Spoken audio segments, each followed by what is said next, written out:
sea capaz de aceptarlo desde el punto de vista consciente a través del psicoanálisis, a través de la terapia, entonces logre sacar hacia afuera estos impulsos reprimidos en el inconsciente y los pueda manejar. Yo comentaba el caso de la película esta Belleza Americana, el tipo militar que era homofóbico y que hablaba todo el día en contra de los homosexuales, y finalmente uno se da cuenta que había algo de homosexualidad en él. No se trata de que tú le digas al militar, oye, tú tienes algo de homosexual dentro, y el tipo va a salir, ¡ay, qué rico, ahora estoy feliz! No, o sea, de lo que se trata va a ser de que el tipo ya sepa a qué se debe esta cosa que todo el día hablando contra los homosexuales acá, los homosexuales allá, hasta que finalmente entonces él vea que algo de homosexualidad y vea cómo lo trabaja eso. Eso no quiere decir que el otro día vaya al Fausto y se vaya a acostar con 10 tipos. Pero sí que tome conciencia de esto y tome una decisión respecto de qué es lo que va a hacer con esto. O sea, puede que lo asuma y puede que no. Pero ya sabe cuál es la razón de esta permanente tendencia a la contra los homosexuales. Entonces, ¿qué es lo que hace Freud? Freud trata al sujeto, pero por temas que igual están vinculados con la sociedad, porque este militar no quiere asumir su homosexualidad porque la sociedad le ha dicho que la homosexualidad es mala.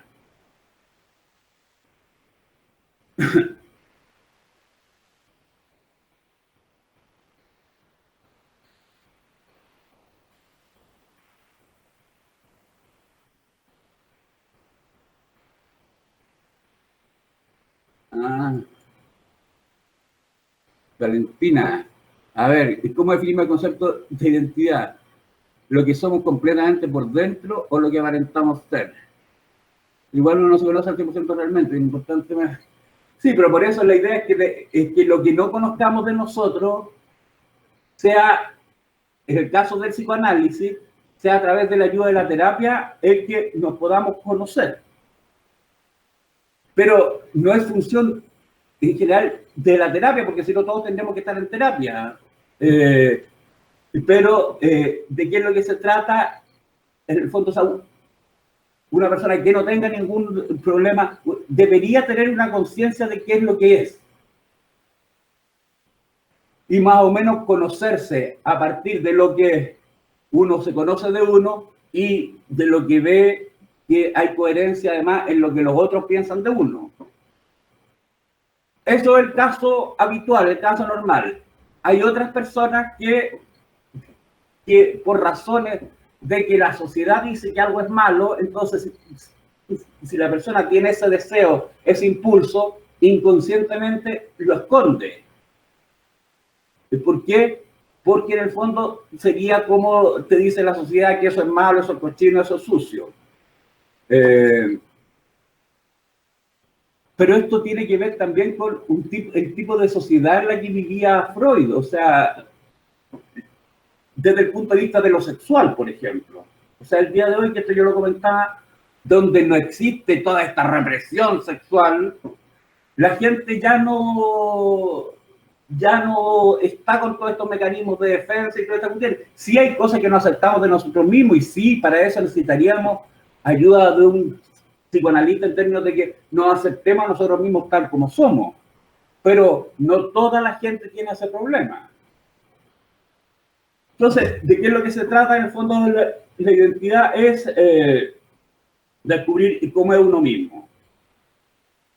Y esto lo hago un ratito más. El problema es que a veces puede que la sociedad no quiere que tú te conozcas. Pero esto lo vamos a ver un poquito más adelante.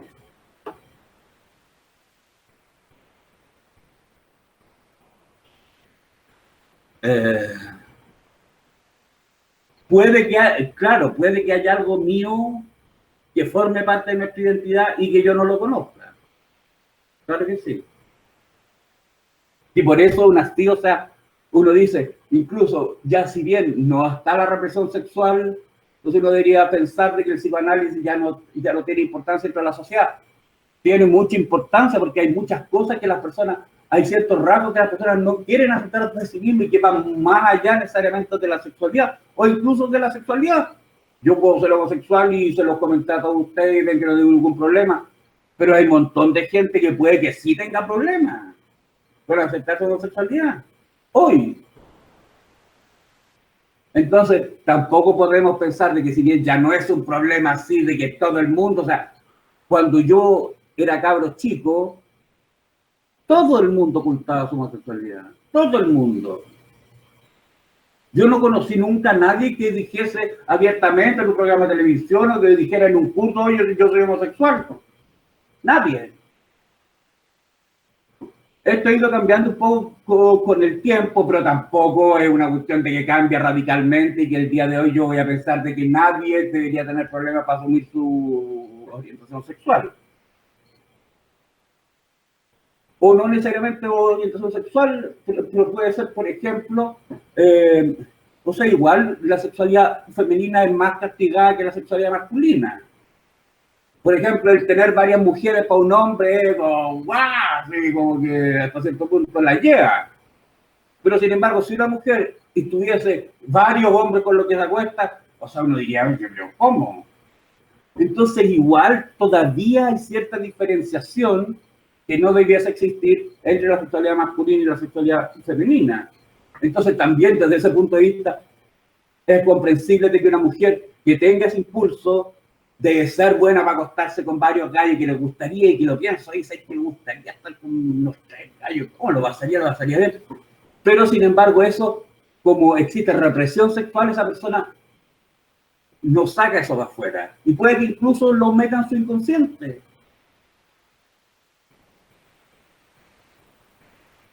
¿Estamos por ahí? Sí. Ya. Bueno, entonces estábamos en términos de la diferencia entre Freud y Fromm. Entonces, Freud, que si bien tiene una beta social, porque en el fondo todas las represiones que tiene la gente tienen una causa social. ¿Por qué? Porque yo me reprimo sexualmente porque la sociedad me dice soy cochino, soy malo, soy sucio. Pero Freud atiende al individuo, o sea, el que pone en el diván es al individuo, para que el individuo tome conciencia de cuáles son sus represiones y las libere y vea cómo las trabaja. Pero en el caso de Fromm considera que no es el individuo el que tiene que ver con la satisfacción de sus necesidades humanas, sino que es la sociedad. Entonces, desde el punto de vista de Fromm, yo no le voy a decir a Fromm, oye, psicoanalízame al individuo. Freud lo que va a hacer es psicoanalizar la sociedad.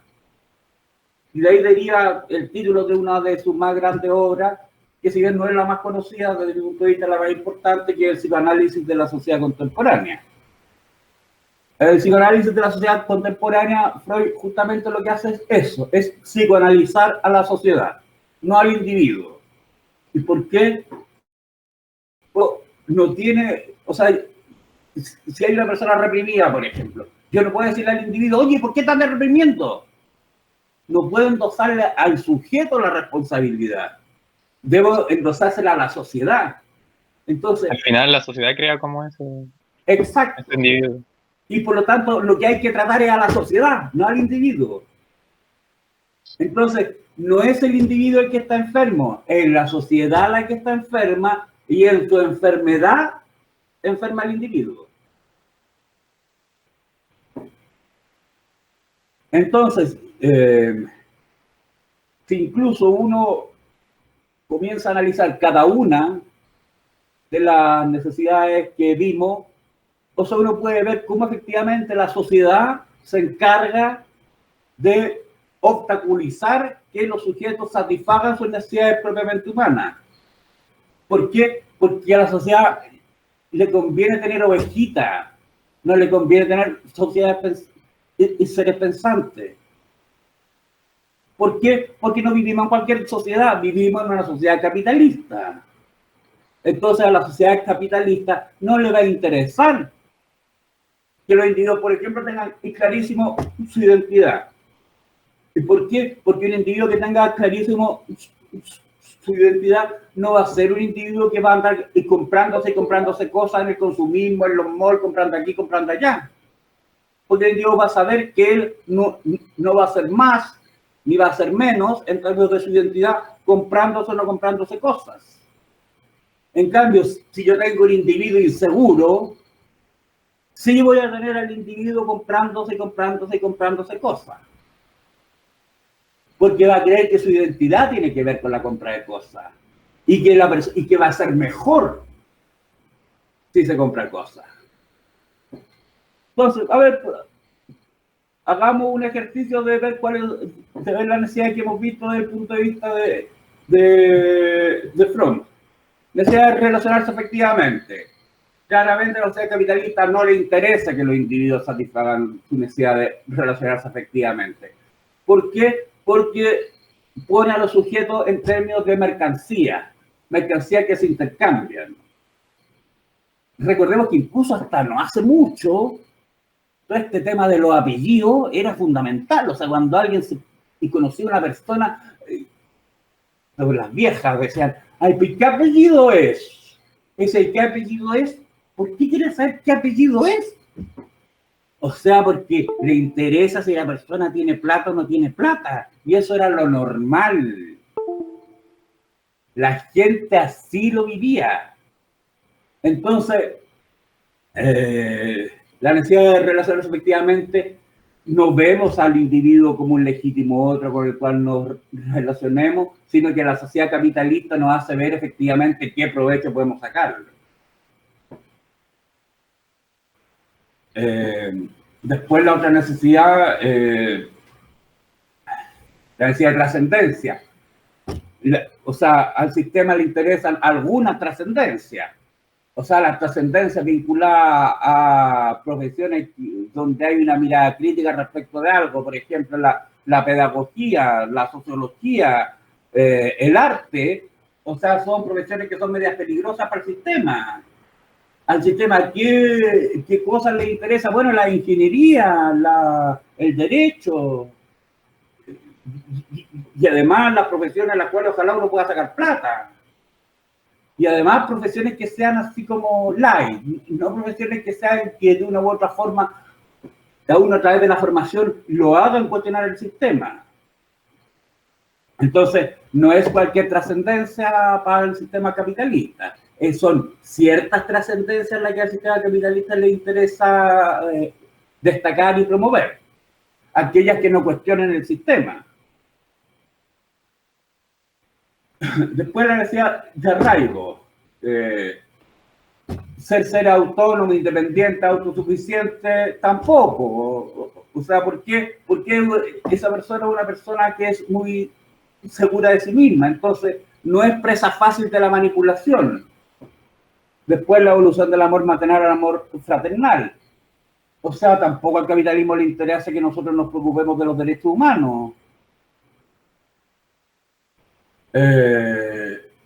No le interesa tampoco que nos preocupemos del mundo natural. ¿Por qué? Porque el capitalismo explota el mundo natural. Entonces, si por ejemplo uno ve una postal que se lleva de un lago, que se lleva un cerro al final y una vista maravillosa, uno dice que rico, que gana estar acá. ¿Qué es lo que primero van a hacer los capitalistas? Comprar el lugar, echar abajo los árboles, construir un hotel, qué sé yo, después si hay un lago, construir un embarcadero para poner uno. O sea, entonces el sistema todo lo quiere transformar para sacarle plata después a esto. La industria de los animales, o sea, la gente que está en contra por ejemplo, la gente vegana. O sea, también es un peligro para el sistema capitalista. Porque en el fondo está afectando a la industria de la carne, la industria alimentaria. Y a ellos les interesa montones. O sea, imagínense la cantidad de carne que come los seres humanos. O sea, todos esos son animales que matamos y nos echamos para adentro. ¿Cuántas familias viven de eso? Entonces, si uno se pusiera a cuestionar la industria alimentaria, o sea, ten la seguridad que cuestionaría gran parte del sistema capitalista. Entonces, la necesidad de arraigo tampoco, desde el punto de vista del sistema, es una necesidad que el sistema deba promover para que los sujetos la satisfagan. Al contrario, o sea, que mientras menos conciencia tengamos de esto, mejor. yo, si fuera, no sé, vinculado a estas cuestiones de política, o sea, yo mostraría cómo matan a los animales. ¿No les gusta comerse los animales? Bueno, para que te comáis los animales, primero hay que matarlos, verlo cómo los matan. Entonces, esta cuestión de que ya las pobres vacas, oye, y te prometo, o sea, ya las pobres vacas que les den una cuestión en la cabeza para matarlas, o sea, yo lo encuentro francamente inaceptable. O sea, una sociedad... La misma industria como que maquilla absolutamente. Con el marketing como que no hace ver realmente cómo tratan al animal. Y si uno ve, por ejemplo, el rodeo y la excusa que dan, no, si los del rodeo hoy aman a los animales, hoy no pueden vivir si ellos son granjeros, ellos viven toda la vida con animales, los adoran, ¿cómo los van a maltratar? Pero si uno ve cómo los maltratan, entonces uno qué hueón. Entonces uno ve claramente cómo los maltratan, entonces ¿cómo te van a decir? No, si es buen trato, si los quieren mucho. Entonces, todas estas cuestiones en realidad uno dice, que más encima, estos son los grupos más encima, más o menos fachos. Porque, o sea, ¿cómo voy a permitir que, y más encima, decir que la cultura, que son las tradiciones, que la tradición es lo que importa? Si hay una tradición que está maltratando a los animales, chao con la tradición. Chao. Bueno, necesidad de identidad. Que no, esto ya lo adelanté algo, que nosotros tengamos claro quiénes somos nos hace convertir en un peligro para el sistema. ¿Por qué? Porque no somos seres manipulables. Lo que le interesa al sistema son seres manipulables, seres que no cachen la cuestión, que le digan vamos todos para acá, vamos todos para acá, después vamos todos para allá, vamos todos para allá. Seres que no cuestionen el sistema. Entonces, mientras menos claro tengáis tu identidad, también eres un ser más consumista. Porque te vas a comprar más cosas, porque el sistema te dice que comprando cosas vas a ser feliz. Entonces yo veo que la cuestión de Ripley, yo veo los modelos de almacenes París, son todos bonitos y a todos se ponen una cuestión y les queda la raja, pues, entonces yo creo que si me voy a comprar eso me va a quedar la raja a mí, que yo me pongo la voy a quedar como la hueá. Porque claro, no soy Benjamín Vicuña, po. Entonces lo que le queda a Benjamín Vicuña puede que le quede bien todo, pero a mí no, po. Entonces ahí hay una diferencia. Entonces, a ellos nos tratan de mostrar como que nosotros necesitamos comprar porque a la medida que compremos y tenemos una identidad más vinculada a estos personajes y nos sentimos mejor. Bueno, y estas ropas caras, esta ropa que se pone la gente en la tele, o sea, efectivamente, o sea, si tú te las pones te veis mejor, pues, bueno, o sea, pero uno tiene que entender que no podías gastar 200.000 pesos en algo porque simplemente te querías ver mejor, o sea... No sé, por lo menos de acuerdo a lo que cada uno gana, o sea, uno no gastaría, qué sé yo, no sé, y pensemos en los autos. Efectivamente, un Ferrari, bueno, o sea, manejar un Ferrari es una seda, pues, pero ¿quién va a gastar los millones que vale un Ferrari? Bueno, la gente que tiene la plata para hacerlo, ¿no? Necesidad de orientación, bueno, aquí mientras solamente a lo mejor cachar el funcionamiento de las cosas, pero ya cachar las cosas que no quieren que cachemos, eso no. O sea, esta necesidad va a ser fuertemente reprimida. ¿Por qué? Porque al sistema no le interesa que los ciudadanos se den cuenta de todos los tejes y manejes que hay detrás de las cosas que no quieren que uno vea. Entonces, en síntesis, lo que se requiere, entonces, no es el individuo el que está enfermo, entonces, es la sociedad la que está enferma, y porque es un sistema capitalista, y entonces, y en su enfermedad enferma a los individuos, hace que los individuos sean presos del sistema. Y por lo tanto, ¿de qué es lo que se requiere? Entonces no se requiere cambiar al individuo, se requiere cambiar la sociedad. Si queremos que el individuo esté sano, porque estamos en el enfoque del psicoanálisis, si queremos un individuo sano, no nos podemos centrar en el individuo, dice Fromm. Tenemos que centrarnos en la sociedad, pasando por un cambio en la sociedad, pasando por un cambio en el sistema capitalista, ahí vamos a tener que cambiar el individuo. No sacamos nada con cambiar el individuo porque es el sistema el que enferma al individuo. Entonces puede que logremos como mucho salvar a este individuo y hacer que este individuo tome conciencia, pero van a haber cientos de sujetos más que van a ser presas del sistema. Entonces, para cambiar el estado de enfermedad mental en que se encuentran los sujetos, tenemos que cambiar el estado de enfermedad de la sociedad. No es que los sujetos nazcan enfermos, es la sociedad la que los enferma. Hay una estructura, si tú cambias la estructura social en la cual el sujeto está inmerso, va a cambiar al sujeto, no cambiando al sujeto, sino la estructura dentro de la cual el sujeto se encuentra. ¿Estamos? Sí. Ya. Entonces, está clara esa parte. Esa parte es la que más me interesa. Y ahora vamos a ver otra que es, vamos a retomar el tema que hablamos al principio, que es el tema de la separatidad, que es este sentimiento de soledad, este sentimiento de ser un ser separado de los otros. Bueno, hoy día estamos más separados porque estamos encerrados, pero en el fondo el sentimiento de separatidad es un sentimiento natural en el ser humano, que hay que aprender a vivir con él. O sea, nosotros vivimos, por así decirlo, una escala de privilegio filogenéticamente. Nosotros somos mejores que los animales. ¿Por qué? Porque somos seres capaces de tomar conciencia de nuestra existencia, de reflexionar sobre nuestra existencia. Somos seres capaces de crear. Entonces, efectivamente nos hallamos dentro del sistema de todos los animales, nos hallamos en un lugar de privilegio. Porque tenemos todas estas características, y tenemos muchas otras pencas, pero tenemos estas características que nos hacen tener un lugar de privilegio. Sin embargo, eso tiene un precio también, y toda esta toma de conciencia de nuestra existencia, de reflexionar sobre nuestra existencia, tiene un precio que es la separatidad.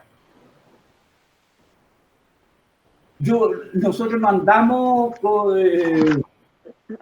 los animales que andamos, qué sé yo, la otra vez mostraban como a 50 elefantes que iban pasando por una carretera. Bueno, nosotros no andamos así. Entonces, ¿de qué es lo que se trata? Se trata de que de alguna manera esta escala de privilegio tiene un precio, entonces, que es una cierta soledad, que es consustancial a nuestra existencia. O sea, por yo ser Francisco Vidal, soy un ser más solo que la Pola, por ejemplo. ¿Por qué? Porque la Pola no tiene conciencia de su soledad. Imagino que no. Entonces, Fromm dice que este sentimiento de angustia que caracteriza a las personas, este sentimiento de estar separado de los otros, es algo que históricamente las personas siempre han tratado de superar, por distintas vías. Entonces, eso va a ser lo que vamos a ver ahora. Las vías a través de las cuales los seres humanos han tratado de superar, de enfrentar, de combatir este sentimiento de angustia, este sentimiento de soledad, esta separatidad. Separatidad, sentimiento de estar separado de los otros, de ser seres individuales. Entonces, Fromm dice que la primera forma él hace como un análisis desde la más básica a la más avanzada. Por ejemplo, la primera es por medio de los estados orgiásticos. Ustedes dirán, no, la orgía. Sí, la orgía. Pero no solamente esa orgía. Vamos a verlas todas. En general, cuando Fromm habla de estado orgiástico, es un estado donde desaparece el ser individual. Entonces yo ya no estoy consciente de mis problemas, yo no estoy consciente que estoy solo, que sé yo, que ando buscando pareja, que quiero tener una mejor pega, que no tengo cómo pagar el colegio a los cabros chicos. O sea, todos los problemas que yo puedo tener como entidad individual desaparecen en el estado orgiástico. ¿Por qué? Porque en el estado orgiástico paso a tener una existencia más colectiva. Veamos cuáles son estos estados orgiásticos. O sea, por ejemplo, las barras en un partido de fútbol. Si alguien es del Colo, de la Chile o del partido que fuese y está viendo jugar a su equipo, todos los problemas que esta persona pueda tener en su vida pasan a segundo plano y pasa a formar parte de toda esa gente que está gritando por el Colo, gritando por la Chile, y absolutamente involucrado en eso. Otro puede ser algunas ceremonias religiosas, por ejemplo la evangélica, donde la gente no va solamente a cantar, sino que hay un involucramiento mucho mayor en oh hermano, entonces hay una exaltación. Entonces también eso puede ser considerado un estado orgiástico. Las protestas también puede ser considerado un estado orgiástico. ¿Por qué? Porque en las protestas efectivamente estamos todos, los que estamos en la protesta estamos todos demostrando nuestra inconformidad con el sistema. O puede ser, como su nombre lo dice, la orgía. En la orgía sexual también la persona al momento de la orgía sexual se olvida de todos sus problemas y está participando en esto. El problema de los estados orgiásticos, dice Fromm, en términos de superación de la separatidad. Acordémonos que estamos analizando mecanismos que, de acuerdo a Fromm, las personas históricamente han usado para combatir, para enfrentar, para mitigar este sentimiento de angustia, de soledad, este sentimiento de separatidad que es consustancial al ser humano. O sea, ni con el mecanismo más perfecto lo vamos a superar. Puede que entre los mecanismos uno diga, este es mejor que este otro. Pero así que algunos digan, esta era, ahora sí que superamos la separatidad. No, porque es parte de nuestra naturaleza. Profe, pero como que marcaba la separatidad como algo negativo, ¿no? No necesariamente, no necesariamente. No puede tomar como conciencia realmente de que somos seres solos, pues, y recién empezar como a relacionarnos sanamente con los demás. Es que así debiese ser, pero en el fondo las personas, como este sentimiento, igual como que trae un resto de angustia para mucha gente, como que tratan de combatirlo, en lugar de aceptarlo. O sea, lo más juicioso sería, desde mi punto de vista, aceptarlo. O sea, y yo vivo solo y acepto mi soledad y yo voy a disfrutar mi soledad, no tengo problema con mi soledad. Pero hay gente que sí, y en general, históricamente, dice Fromm, las personas han tenido problemas con esta sensación de separatidad y han tratado de buscar formas de mitigarla, de superarla, de enfrentarla. Ya, entiendo. Entonces, una de las formas es la participación en el estado orgiástico. El problema que tienen los estados orgiásticos es su temporalidad. Es decir, yo no puedo estar 7 días a la semana, 24 horas al día en un partido de fútbol, o no puedo estar en una ceremonia religiosa, o no puedo estar permanentemente en una protesta o permanentemente en una orgía sexual. O sea, entonces, la gran dificultad que tienen estas es que son acotadas en el tiempo. Entonces, desde ese punto de vista, Fromm considera que si tuviésemos que analizar todos los mecanismos que las personas han usado, no decimos que Fromm lo encuentre bien o mal, estamos diciendo que si uno analiza las formas en que las personas han enfrentado esta situación de separatidad, este sentimiento de separatidad, nosotros podemos encontrar que unas son más básicas que otras. Y para Fromm las más básicas son los estados orgiásticos, porque es la más acotada temporalmente.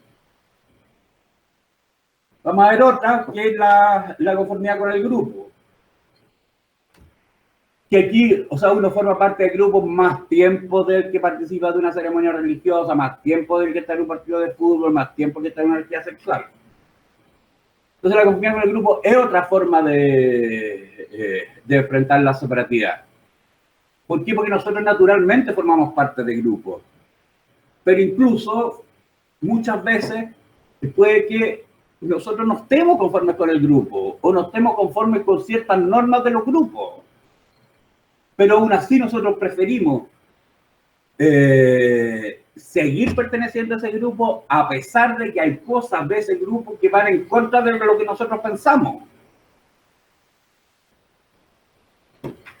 O sea, por ejemplo, si uno lo ve desde el punto de vista político, o sea, no sé, a mí me cuesta, aquí yo voy a dar opiniones políticas, yo creo que uno puede dar opiniones políticas, y yo creo que aquí, o sea, uno tiene que tener respeto por la gente, o sea, yo no creo que aquí uno, porque alguien es de acá, este es de acá, no, o sea, yo soy de izquierda, pero valoro, por ejemplo, el que hay una persona de derecha, por ejemplo, el alcalde de Puente Alto, que yo lo he visto, o sea, desde el estallido social, preocupado de las cosas, instalando el tema de hacer consulta ciudadana, a verlo ahora, o sea, yo digo, este gallo, ¿qué hace en Renovación Nacional?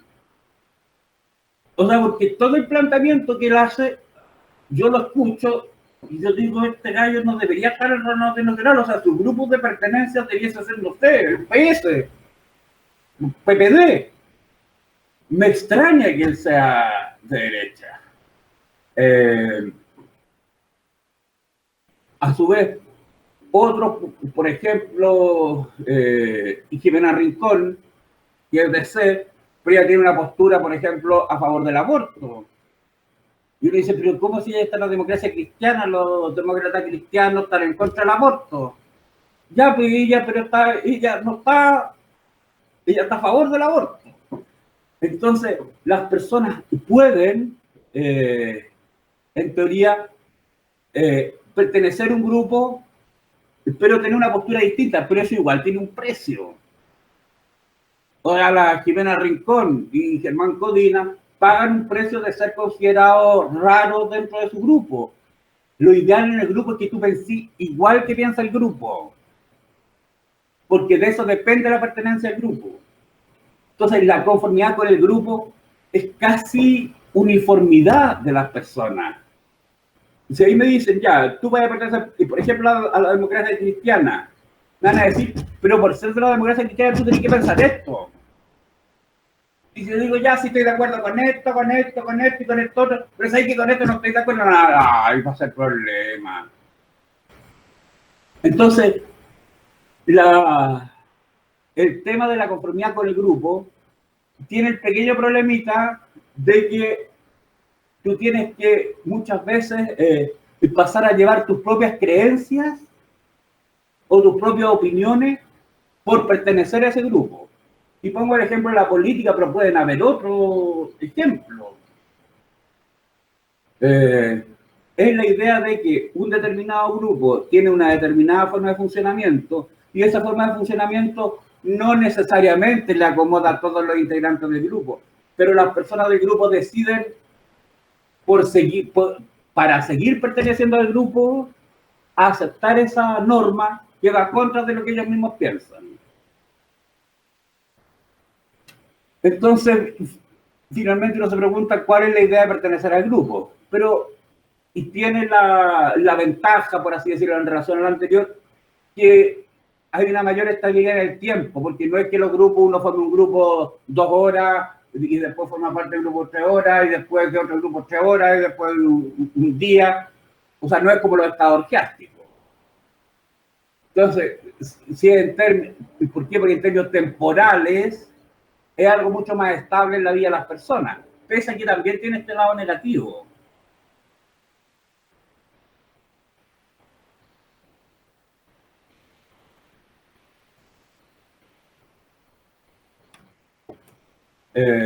Entonces, también es una forma ahí nomás de superación de la separatidad.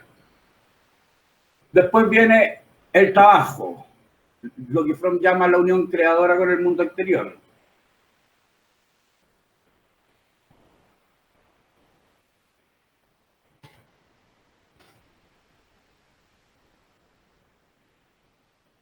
El trabajo está bien, todos necesitamos trabajar y el trabajo, lejos de concepciones quizás un poco más religiosas que ven el trabajo así como trabajarás y ganarás el pan con el sudor de tu frente. O sea, el trabajo es una cosa mala onda, o sea, hay que sacarte la cresta trabajando para poder subsistir.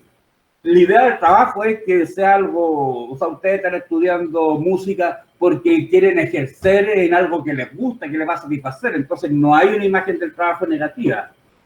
Pero a veces Fromm dice que muchas veces las personas usan el trabajo para no enfrentar determinadas situaciones o no tener conciencia de su soledad.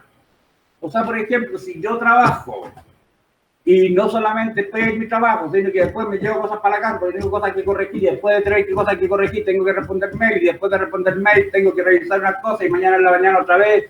O sea, si mi vida la transformo en trabajo, eso tampoco puede ser.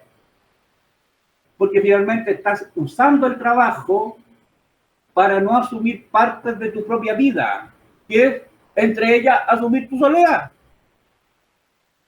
Entonces tú te llenas de cosas para no tener conciencia de tu soledad, para no tener un momento de decir, oye, sabéis que efectivamente soy un ser individual, soy un ser separado de los otros. Entonces tampoco representa un mecanismo adecuado de superación de la separatividad. La unión que ahora con el mundo exterior. Que está bien el tema del trabajo, entendido como algo donde tú te realizas, pero que el trabajo no puede ser toda tu vida. Y no puedes utilizar el trabajo para no tomar conciencia de tus propios problemas, de tus propias dificultades, de tus propias trancas, de tu propio rollo. Y finalmente tenemos la unión interpersonal, que sería el cuarto mecanismo.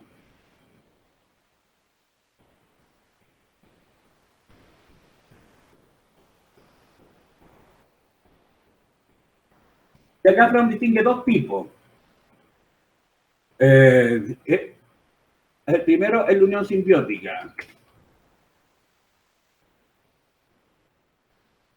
¿Qué es una unión simbiótica? Es una unión donde hay dos cosas juntas.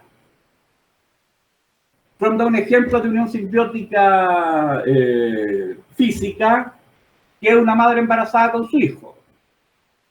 Una madre embarazada con su hijo es una persona, es la madre embarazada, pero además son dos, porque está embarazada.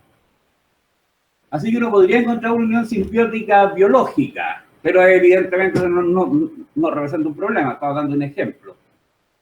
Porque lo que sí podría representar un problema de la unión simbiótica, y este es el primer tipo, es la unión simbiótica psíquica.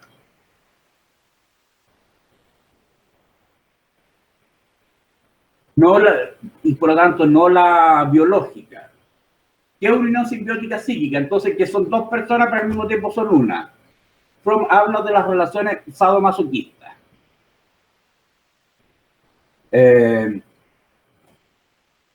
A ver, acá el sadomasoquismo no hay que entenderlo como lo entendería la película porno yankee. O sea, aquí el sadomasoquismo no tiene que ver con las cadenas, con los cueros, con los latigazos. Puede que algo haya de eso, pero no es lo central. ¿Qué es el sadomasoquismo? Una personalidad sádica o una personalidad masoquista no tiene que ver con pegar. Lo que tiene que ver es con el control. Y eso sí existe. Por ejemplo, la persona sádica no es que quiera pegarle al masoquista. Lo que quiere es controlarlo. Y a su vez, el masoquista no es que quiere que le peguen. El masoquista es alguien que no quiere tener el control de su vida, no quiere tomar decisiones respecto de su vida, entonces prefiere entregarle a alguien ese control y que sea esa otra persona la que decida por ti, la que te diga qué hacer, cómo comportarte, que si estáis viviendo una situación determinada, lo que tenéis que hacer es esto.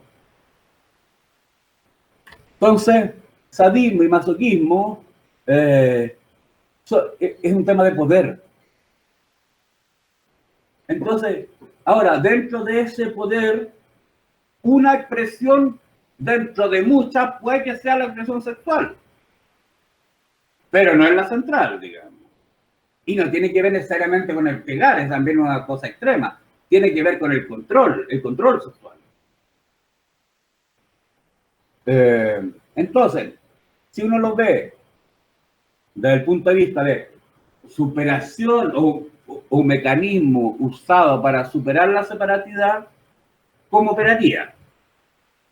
El sádico busca superar la separatidad convirtiendo a otra persona en parte de su propia persona. O sea, alguien que es otro independiente de mí, yo lo agarro y lo transformo en parte de mi propia persona, de manera tal que yo ejerzo el control sobre su vida. Le digo qué hacer, cómo hacerlo, cómo actuar. Y por otro lado, el masoquista busca superar la separatidad convirtiéndose en parte de otra persona. Entonces, por así decirlo, el poder de mi vida, de mis decisiones, de todo lo que implica una vida, yo se lo paso a otra persona porque me siento incapaz de tomar decisiones respecto a mi vida o me siento inseguro de las decisiones que tomo. Entonces prefiero que otra persona tome las decisiones por mí. Entonces le entrego el control de mi vida a otra persona. El problema que tiene esta relación es que es una relación de necesariedad. Es una relación que no se basa en la libertad. ¿Por qué? Porque finalmente ambos son presos. El sádico es preso de querer controlar a alguien y el masoquista es preso de buscar a alguien que lo controle. Entonces no es una relación basada en la libertad. No es que yo me relacione, no es que yo, de todas las personas con las cuales yo me podría relacionar, yo tengo la libertad para escoger a cualquiera. No, hay algunas que yo puedo escoger. Y son aquellas que si yo soy sádico, voy a escoger a la masoquista. Y soy masoquista, solamente voy a tener la posibilidad de escoger a alguien sádico. Porque de otra forma la relación no funcionaría. Profe, ¿y el poder elegir no es como un acto de libertad? De alguna manera, pero tú eliges, no eliges de entre todas las posibilidades. Teniendo conciencia de cómo de la condición. Elige la posibilidad de elección, porque de 500 personas entre las cuales tú vas a elegir, vas a poder elegir entre 20. Porque 20 son los que son con la característica distinta a la tuya. Así que una libertad restringida. Hay dependencia, ¿no? Yo creo que igual es como, la dependencia igual es como te quita libertad. Sí.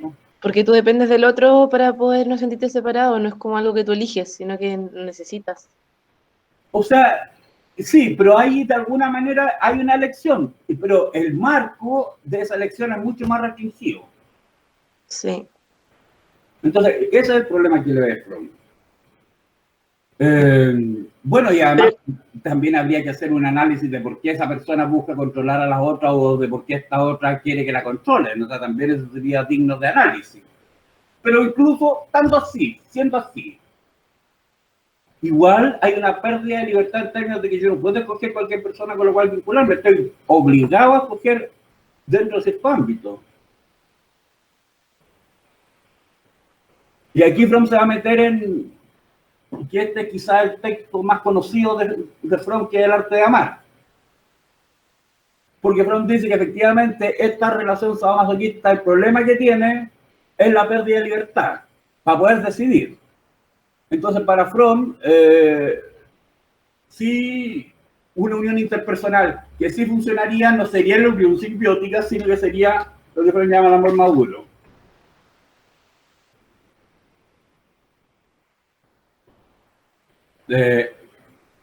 ¿Por qué el amor maduro? Es porque dice que es la única relación en la cual tú aceptas a la otra persona a condición de preservar su integridad y su individualidad.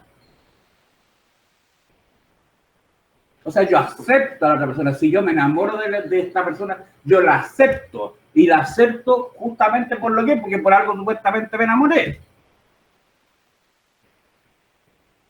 Entonces, esta idea que después, y que resulta, y también algo que ocurre bastante, que después, y quería empezar a cambiar a la persona. Claro, que sabéis que no me gusta como aquí. Bueno, es que ahí ya estamos mal, o sea, porque no me puedo enamorar de una persona y después querer cambiarla, porque no es la persona a la que me enamoré, entonces. Todas las personas, si tú te enamoras de alguien, tú aceptáis, porque por algo te enamoráis de esa persona. Entonces no puedes estar diciendo, sí, pero es que no me gusta, de ti no me gusta esto, no me gusta esto y no me gusta esto. Eso no es una relación de amor. Es adaptar a la persona a lo que tú quieres, entonces ya la estáis cambiando. Entonces ya no es la idea de Fromm de que tú aceptas a la otra persona respetando su integralidad y su individualidad. Y además de que Fromm igual va a entrar en un análisis de, como él es marxista, de el amor en la sociedad capitalista, que no es como él lo entiende. Porque para Fromm, en la sociedad capitalista, el amor, ¿cómo se entiende? Se entiende como azar. O sea, depende que tengáis cueva, para decirlo en buen chileno. O sea, si tú encontraste a la persona, o si la persona te encontró y se enamoraron y se miraron y fueron felices para toda la vida. Fromm dice que el amor no puede depender del azar, desde que tú te encuentres una persona. Hoy encontraste una persona que, uy, qué rico que hayas encontrado a esa persona. El hayar encontrado a esa persona, para Fromm es algo equivocado. Porque el amor no puede depender de que tú encuentres a él. O sea, esta cuestión no es así como vais saliendo de un estado y estáis buscando a la persona. ¿Dónde está la persona de la cual me voy a enamorar? No, o sea, no puedo. O que vaya a una fiesta, está esta persona acá, no está, entonces me voy a ir a este otro lado, después me voy a ir a este otro a ver si lo encuentro. El amor no tiene que ver con algo de encontrarse. Entonces Fromm entiende que esta idea del amor entendido como azar se fundamenta en premisas que Fromm considera inadecuadas. La primera de ellas es que el problema del amor no consiste en amar, sino en ser amado. ¿Estamos entendiendo? Entonces, dentro del amor hay como dos concepciones. Voy a repetir la idea. Una es la concepción con la cual Fromm no está de acuerdo, que sería la propia de la sociedad capitalista, que es el amor entendido como azar, como algo con lo cual uno se encuentra, algo con lo cual tú te topas. Algo así como la lotería, o sea, sacaste la lotería, te encontraste una persona, la persona que estabas buscando. Entonces, este amor entendido como azar, como algo con lo cual uno se encuentra, uno se topa, algunos problemitas, dice Freud. El primer problemita es que el problema del amor no consiste en amar, sino en ser amado. Entonces tú vas a tratar de buscar ser amado. ¿Y cómo vas a buscar ser amado? Entonces vayas a querer ser simpático, hacer ejercicio para tener buen cuero, hablar idiomas, ser tolerante, y una serie de características que tú vas a querer desarrollar en ti para que en caso de que tú te encuentres con la persona diga, ¡uy, qué persona maravillosa! Entonces tú tratas de desarrollar en ti ciertas características que te hagan, entre comillas, dignos de ser amado. De que la persona cuando te encuentra diga, esta es la persona que andaba buscando. Y para Fromm, el problema es amar, no ser amado. ¿Por qué? Porque tú tienes que desarrollar en ti la capacidad de amar. O sea, por ejemplo, aceptar al otro como es. Y el otro problema que ve Fromm en este amor entendido como azar, es que el problema del amor es el de un objeto y no el de una facultad. Entonces, si el problema del amor es el de un objeto, yo voy a andar buscando el objeto, o sea, voy a andar buscando la persona adecuada para amar. Y nuevamente, no es que yo ande buscando una persona específica, sino que tengo que desarrollar una facultad, que es poder amar. No es que yo encuentre una persona, encontré una persona, ¡ay, me enamoré!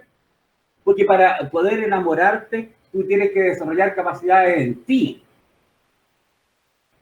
¿Y esto con qué es lo que tiene que ver?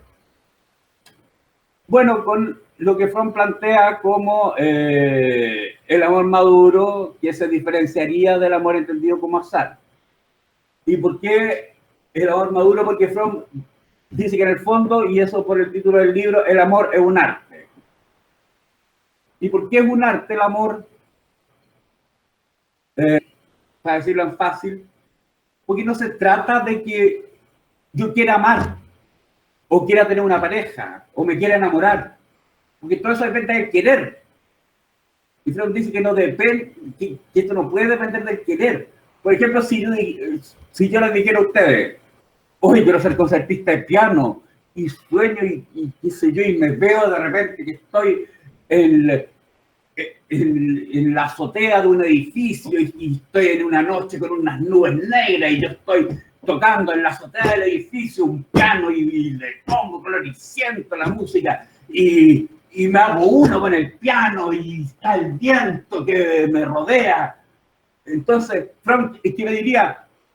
Déjate huevear, no basta con que tú queráis ser concertista de piano, si quieres ser concertista de piano tenés que estudiar. No basta con querer, tenés que estudiar. ¿Por qué? Porque para aprender un arte se necesita estudiar. No basta con querer, no basta con que te guste. Tú tienes que hacerte cargo de eso y hacer que eso sea algo importante en tu vida. Y para que sea algo importante en tu vida, tú tienes que esforzarte, tienes que trabajar en eso. Entonces, Fromm dice que el amor es lo mismo, y también el amor es un arte, entonces no basta con que yo me quiera enamorar. Tiene que hacer los pasos como se haría el paso en el dominio de cualquier arte. Entonces, no basta del azar. Entonces, no es una cuestión con que tú te encontrés una persona. Porque encontrarse una persona implica que no hay nada que aprender acerca del amor. Y para Fromm, el amor, como cualquier arte, implica aprendizaje. Si fuera azar, el amor entendido como azar, como se entiende en la sociedad contemporánea, no hay nada que aprender porque va a depender de que te lo encontrés a la persona. Porque esa persona te encuentra a ti y sean felices el resto de la vida. Entonces, desde esa perspectiva, el amor entendido como azar implica que no hay aprendizaje. Y yo no tengo nada que aprender acerca del amor. Y que, por ejemplo, ¿qué cosas tengo que aprender acerca del amor? A valorar a la otra persona, a no ser un amor egocéntrico, y de que la persona esté todo el día diciendo, hoy Francisco eres maravilloso, hoy todo lo que tú piensas es tan fantástico, también tus ojos son preciosos. O sea, no puede ser eso el amor, no puedo tener un amor para que me digan a mí lo que yo quiero oír. Entonces, hay que aprender acerca del amor. No es que nos encontremos una persona y nos enamoremos y seamos felices el resto de la vida. Esa es la concepción más capitalista del amor. Entonces, la concepción que él tiene del amor es que el amor implica aprendizaje, implica autoconocimiento, implica que el dominio de este arte sea algo importante para ti. Así como ustedes, si ustedes quieren ser, no sé, intérpretes de piano, de violín, o sea, no basta con que ustedes quieran hacerlo, tienen que practicarlo y tiene que ser un asunto importante para ustedes. Y si les sale bueno y les cuesta, bueno, se tendrán que esforzar más hasta que